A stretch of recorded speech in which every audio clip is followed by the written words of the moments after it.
What's going on, guys? Today we're going to be doing something a little bit different. We're going to be working on my 2016 Ram 2500. I got a check engine light a few months ago.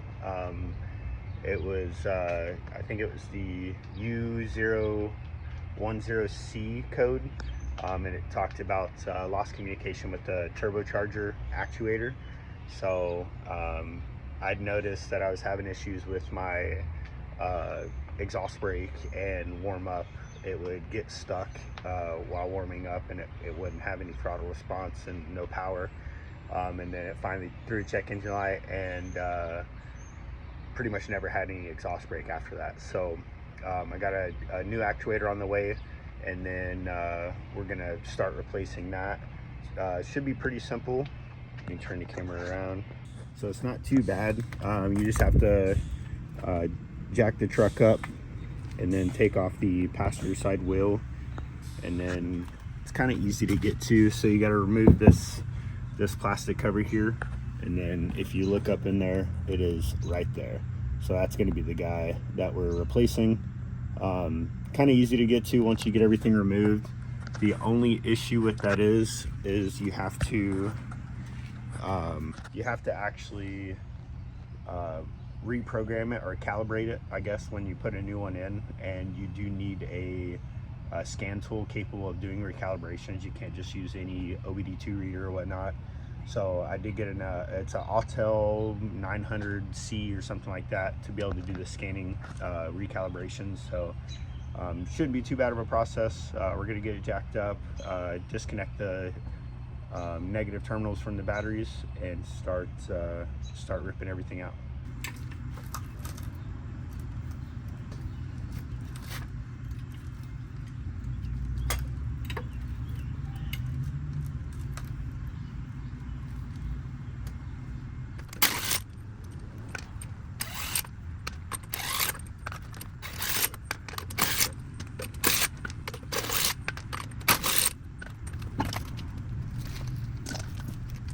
All right, we got the tire off. So now we're gonna start taking out this guard here. So we'll get that removed, and you'll be able to see the actuator there. It is located.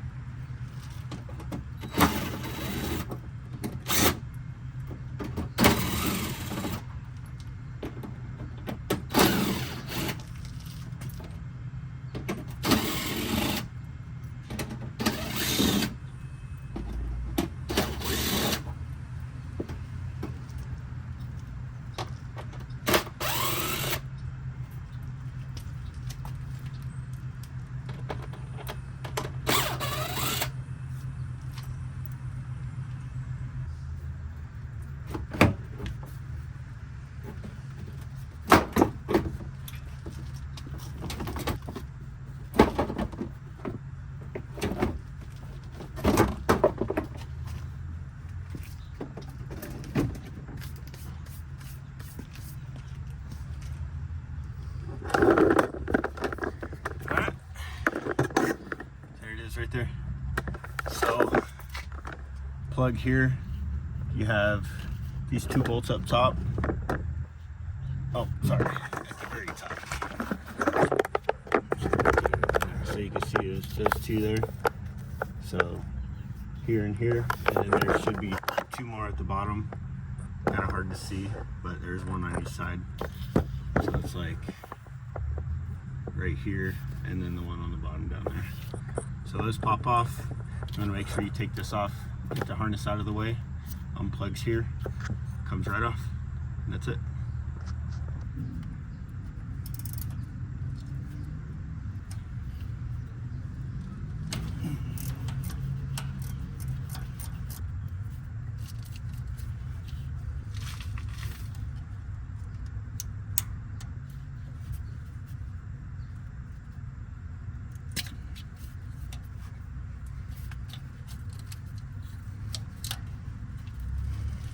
There is going to be coolant that comes out of this when you actually remove it.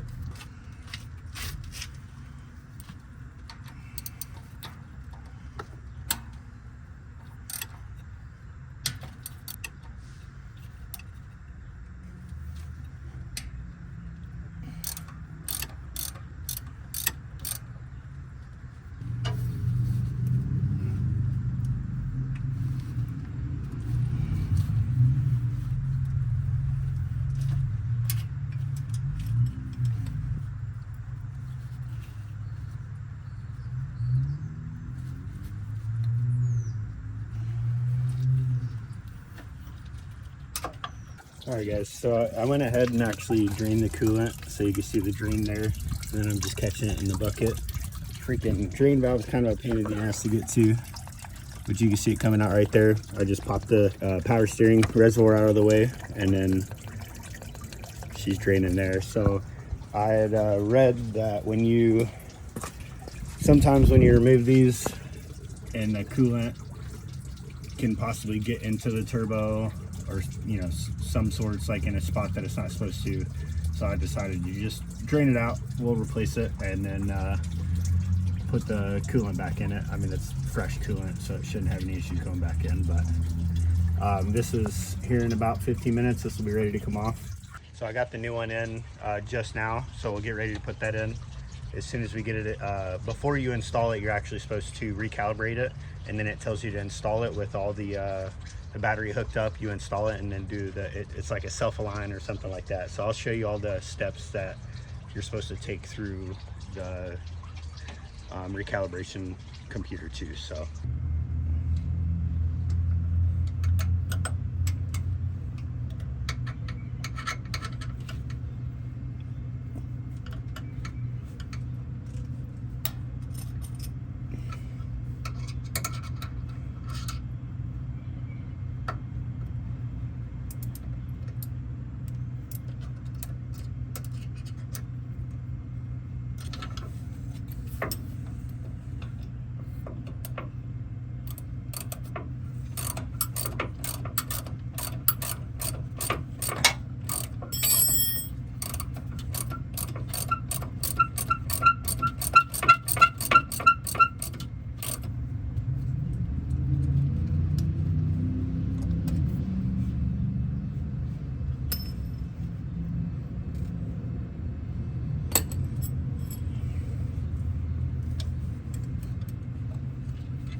alright, so there you go, got it off.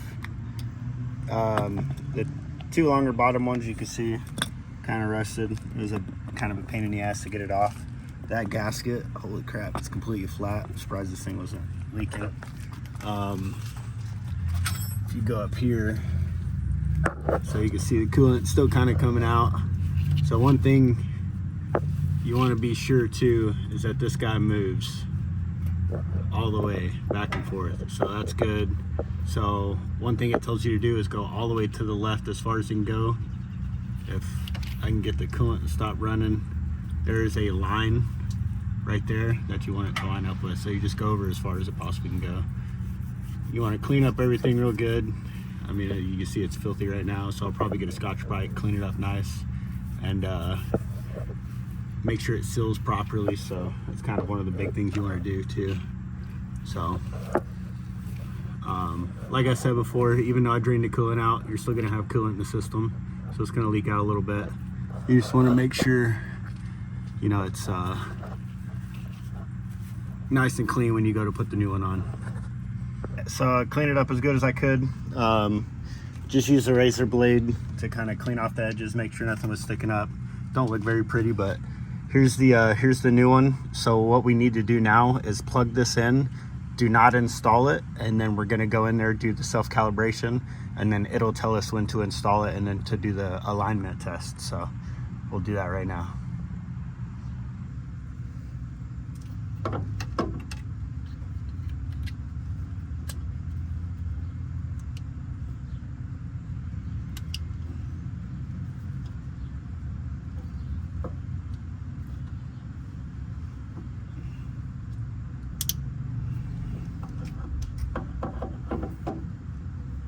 Alright, so you see we got her plugged in there. Now we're going to throw in the negative terminals just to get power so we can do that test.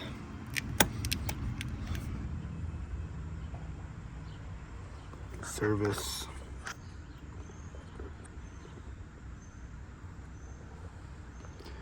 right, so now what we're gonna do, so you can see the VGT learn here, we're gonna select that, dodge, accept.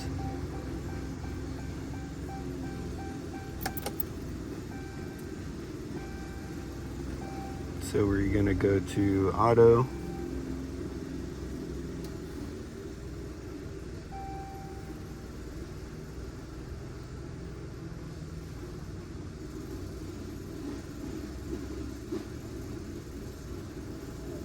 It's gonna establish the communication. So here we're gonna go to hot functions.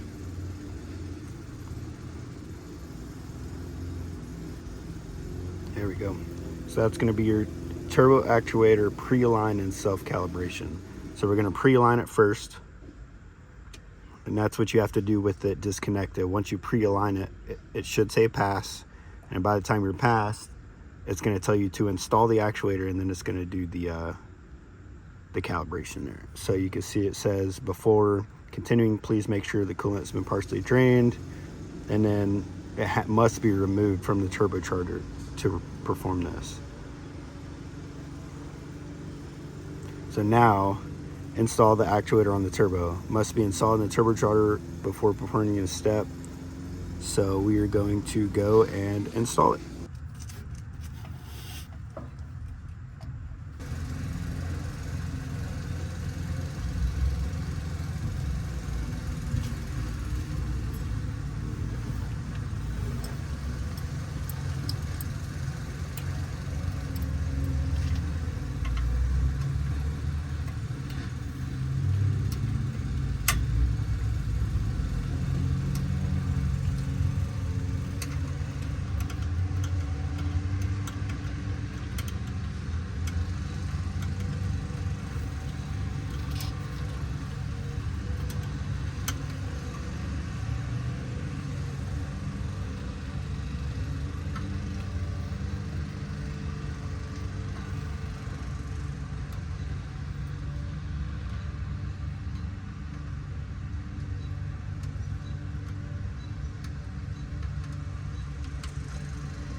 All right, now that it's fully installed, we're going to select OK and hope that it passes.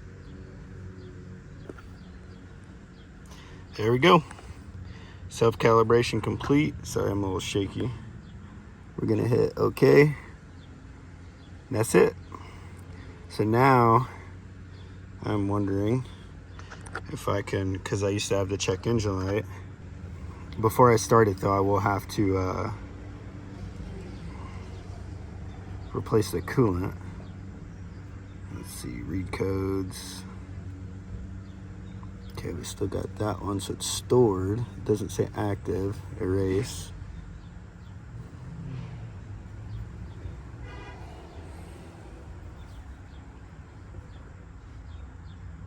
And just like that, it's gone. So that's it, guys. Super simple. Freaking, I mean, if I had everything set up, I mean, it's maybe a 30-45 minute job, so it's nothing too crazy. Super easy. Just make sure you replenish the coolant and then go take it out for a test drive. should be able to get your exhaust brake back and everything like that. So that's it for this episode. Appreciate you guys sticking by. I'm gonna have more videos like this coming out. Hopefully that means I won't be having more issues, but again, thanks, like and subscribe, and we'll see you on the next one.